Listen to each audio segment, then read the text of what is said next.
Everyone friends, एक राजा के पास एक बहुत ही सुंदर घोड़ी थी। वो जब भी उसे कहीं भी उसको ज़रूरत पड़ती थी, युद्ध में जाता था तो उसी पर सवारी करके जाता था। वो घोड़ी बहुत ही वफादार थी।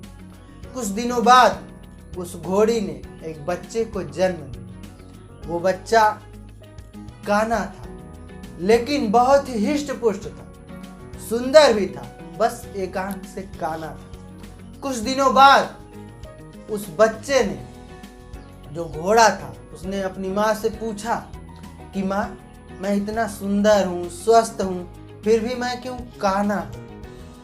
तो उसकी माँ ने बोला, घोड़ी ने बोला कि जब मैं गर्भवती थी, तू पेट में था, तो एक दिन युद्ध में राजा ने मेरे को एक कोड़े से मार दिया था, जिसके कारण तू काना हो गया। ये सुनकर घोड़ा गुस्सा से आग बबूला हो गया और बोला कि माँ, मैं इसका बदला राजा से जरूर लूंगा।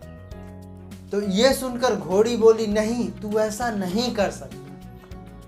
तू कहना है, कोई बात नहीं, उस राजा की ही देन है, तू आज इतना सुंदर और स्वस्थ है, हिष्ट पुष्ट है। अरे एक बार गुस्सा आ गया, उन्होंने मार दिया तो क्या हुआ? लेकिन बच्चा, जो घोड़ा था छोटा, वो बोला कि नहीं, मैं बदला लूंगा राजा से। कुछ दिनों बाद उसको ऐसा मौका मिला, राजा युद्ध में उस घोड़े को लेकर गया और राजा युद्ध में घायल हो गया, वो गिर चुका था। लेकिन अचानक घोड़े ने राजा को अपने ऊपर बिठाया।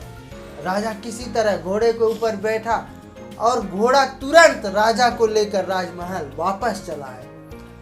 कुछ देर बाद घोड़े को बहुत ही आश्चर्य हुआ कि ये कैसा हो गया। हमको तो राजा से बदला लेना था, लेकिन हमने राजा को लेकर चला आया। उसको वहां पे छोड़ देना चाहिए था युद्ध स्थल में ही, लेकिन हम ऐसा क्यों नहीं किए?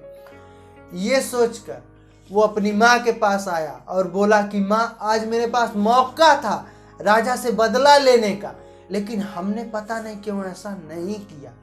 तब घोड़ी मुस्कुराई और बोली, बेटा, तेरे अंदर जो खून है वो मेरा है, मेरी वफादारी का है। मैं वफादार हूँ तो तू भी वफादार ही रहेगा। तेरे संस्कार ही ऐसे हैं, मेरा खून तेरी रगों में दौड़ रहा है।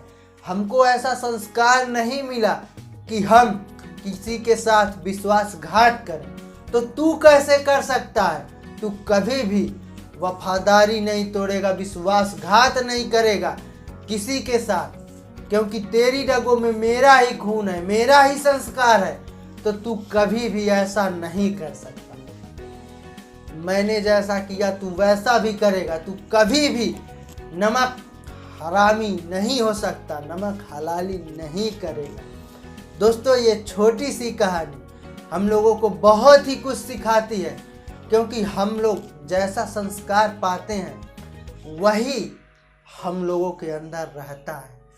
हम लोगों के माता पिता जैसे कर्म करते हैं, वैसे ही फल उनको मिलता है, उनके बच्चों को मिलता है। दोस्तों, संस्कार कभी भी कहीं भी गलत साबित नहीं हो सकते। इसलिए अपने परिवार में अपने आप को, खुद को अच्छे संस्कारों के साथ पालिए।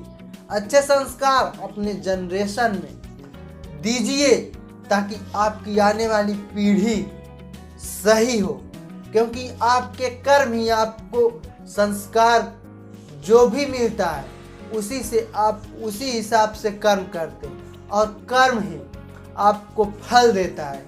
इसलिए दोस्तों, संस्कारों को हमेशा ऊपर रखें। जहाँ भी जाएंगे आप एक अमिट छाप छोड़कर आगे बढ़ते चले जाएंगे। इसलिए संस्कार पर ध्यान दीजिए, क्योंकि ये जेनेटिक होता है। हमारे परिवार में जो है वही हमको मिलता है, फिर उसके हम आगे अपने बच्चों को बढ़ाते रहते हैं, और ये प्रक्रिया चलती रहती है। जेनेटिक है, ये चलती रहती है, इसको अनुवांशिकता कहते हैं, क्योंकि हमारे संस्कार ही हम लोगों को अच्छा और बुरा बनाते हैं। लेकिन कभी कभी संस्कार से भी किसी को गलत संगत मिलने से वो गलत हो जाता है। ऐसी दुनिया में होती रहती है, लेकिन अपने आप को संस्कारों से अच्छे से रखें, जिसके आपका नाम रोशन होगा। आप जहाँ भी जाएंगे अपनी छाप छोड़कर चले जाएंगे। आप रहें या ना रहें इस दुनिया में, लेकिन आपकी छाप हमेशा रहेगी। Good luck friend.